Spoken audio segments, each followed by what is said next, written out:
শেখ হাসিনাকে ছাত্রদের দাবি মেনে নেওয়ার জন্য বলেছিলেন বলে দাবি করেছেন সাবেক প্রতিমন্ত্রী কামাল আহমেদ মজুমদার।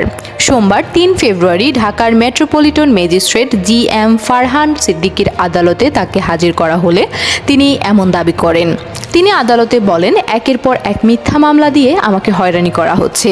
তবে কামাল আহমেদ মজুমদারের এসব বক্তব্য অসত্য বলে দাবি করেন ঢাকা মহানগরের দায়রা জজ আদালতের প্রধান পাবলিক প্রসিকিউটর ওমর ফারুকি। ঘড়ির কাঁটায় তখন সকাল 10টা 5 মিনিট। ঢাকার চিফ মেট্রোপলিটন ম্যাজিস্ট্রেট আদালতের কাঠগড়ার এক প্রান্তে দাঁড়িয়েছিলেন কামাল আহমেদ মজুমদার।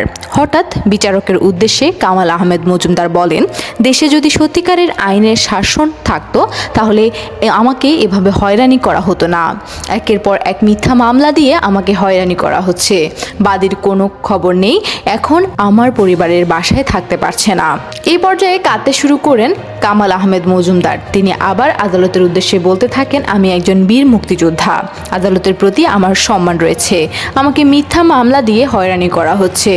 অবশ্য কামাল আহমেদ মজুমদারের এসব বক্তব্যের তীব্র বিরোধিতা করেন ঢাকা মহানগর দায়রা জজ আদালতের প্রধান পাবলিক প্রসিকিউটর ওমর ফারুকি। তিনি আদালতকে বলেন, কামাল আহমেদ মজুমদার কোনো রাজনৈতিক নেতা নন, তিনি একজন ব্যবসায়ী। তিনি রাজস্ব ফাঁকি দিয়েছেন, মিরপুরে নিরীহ ছাত্র জনতাকে গুলি করে হত্যা করেছেন, সরকারের খাস জমি দখল করে সেখানে ভবন বানিয়েছেন। তার কথা শুনে মনে হচ্ছে তিনি অন্য গ্রহ থেকে এই পৃথিবীতে নেমে এসেছেন।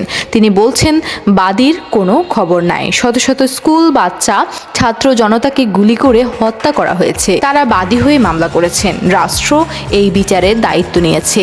যখন মামলার বিচার শুরু হবে তখন বাদীরা আদালতে আসবেন। মিথ্যা মামলা প্রসঙ্গে কামাল আহমেদ মজুমদারের বক্তব্যের বিষয়ে পিপি ওমর ফারুকি আদালতকে বলেন, জুলাই আগস্টে বাংলাদেশে যে গণহত্যা হয়েছে সেটি পৃথিবীর ইতিহাসে নজিরবিহীন ঘটনা। মিথ্যা মামলা দায়েরের কথা বলা মনে হচ্ছে খুনের শিকার সেই সব নিহত সন্তানদের সঙ্গে পরিহাস। পিপি ওমর ফারুকি আদালতকে বলেন, কামাল আহমেদ মজুমদার বলেছেন তিনি একজন মুক্তিযোদ্ধা, কিন্তু মুক্তিযুদ্ধের চেতনা কি মানুষ হত্যা করা, দিনের ভোট রাতে করা, ভোটবিহীন বছরের পর বছর ক্ষমতায় থাকা, মানুষ গুম করা, হত্যা করা? উনি কেন দাবি করেন তিনি একজন মুক্তিযোদ্ধা? ওমর ফারুকির বক্তব্যের বিরোধিতা করে আবার আদালতে বক্তব্য তুলে ধরেন কামাল আহমেদ মজুমদার। তিনি আদালতের কাছে দাবি করেন, আমার সম্পর্কে বলা হয়েছে আমি রাজস্ব ফাঁকি দিয়েছি, কিন্তু আমি বলতে চাই আমি সরকার একটি টাকাও রাজস্ব ফাঁকি দেইনি, আমি মিরপুরের কারো জমি দখলও করিনি। কামাল আহমেদ মজুমদার আদালতকে আরও বলেন, আগের সরকারের অনেক সিদ্ধান্ত প্রতিবাদ জানিয়েছি। আমি সাবেক প্রধানমন্ত্রী শেখ হাসিনাকে বলেছিলাম, আপনি বৈষম্য বিরোধী ছাত্র জনতার দাবি দাওয়া মেনে নেন। আমার এই বক্তব্যের কারণে গণভবনে যাওয়া নিষিদ্ধ করা হয়। কামাল আহমেদ মজুমদারের এই বক্তব্যের বিরোধিতা করেন ওমর ফারুকি। তিনি আদালতকে বলেন, ফ্যাসিস্ট হাসিনা সরকারে যারা বিরোধিতা করেছিল তারা জেলে যেতে হয়েছে।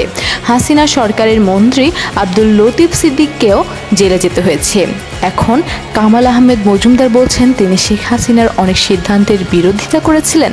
বাস্তবে তিনি মিথ্যা কথা বলছেন। তিনি ফ্যাসিস্ট শেখ হাসিনার একজন অন্যতম সহযোগী।